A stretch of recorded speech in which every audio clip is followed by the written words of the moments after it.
नमस्कार दोस्तों। आज हम एक ऐसी कहानी सुनाने जा रहे हैं जिसने भारत की आजादी की लड़ाई की दिशा ही बदल दी। ये अध्याय है इंडिगो, जिसे लिखा है लुईस फिशर ने।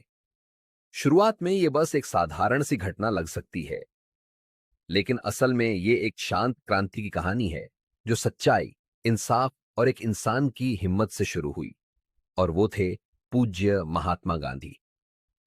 आइए जाने कि बिहार के एक छोटे से गांव की यात्रा कैसे बनी भारत के स्वतंत्रता संग्राम की टर्निंग पॉइंट। यह सब कुछ तब शुरू हुआ जब बिहार के चंपारण से एक गरीब लेकिन जिद्दी किसान राजकुमार शुक्ल गांधी जी के पास एक फरियाद लेकर पहुंचा।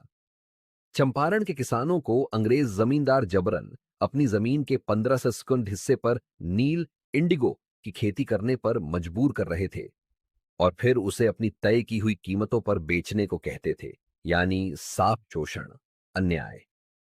शुक्ल जी गांधी जी के पीछे पीछे कलकत्ता, लखनऊ, अहमदाबाद तक पहुंच गए, जब तक कि गांधी जी चंपारण जाने के लिए तैयार नहीं हो गए। अब गांधी जी जब वहां पहुंचे तो उन्होंने कोई नारेबाजी नहीं की, न ही कोई प्रदर्शन किया। गांधी जी तो बस चुपचाप किसानों से मिले, उनकी बात सुनी और उनके साथ हुए अन्याय के सबूत जुटाना शुरू कर दिए।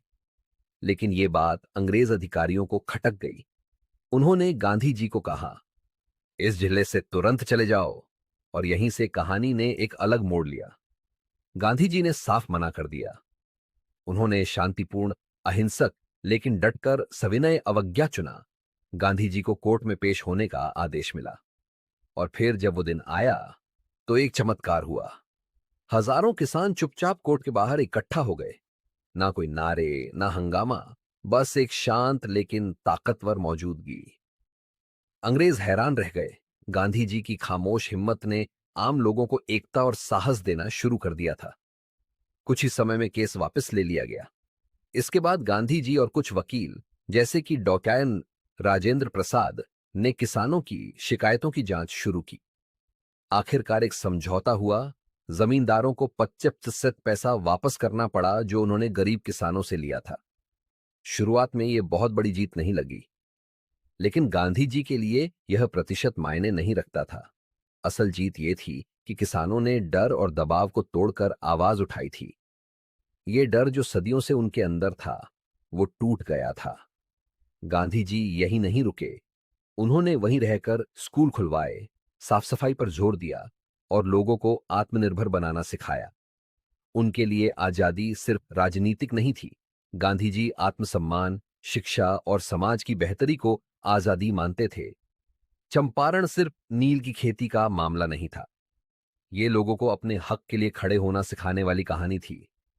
ये अध्याय हमें बताता है कि एक शांत विरोध कैसे एक बड़ा बदलाव ला सकता है। यहीं पर गांधी जी को एहसास हुआ कि असली ताकत हिंसा में नहीं, सत्य और अहिंसा में है। यह भारत में पहला सविनय अवज्ञा आंदोलन था और यह आगे चलकर भारत की आजादी की नींव बना। एक छोटा गांव, एक खामोश भीड़ और एक इंसान जो जाने को तैयार नहीं था, इन्होंने मिलकर इतिहास रच दिया। बहुतों को यह बस जमीन का झगड़ा लगा होगा, लेकिन भारत के लिए यह थी स्वतंत्रता की शुरुआत।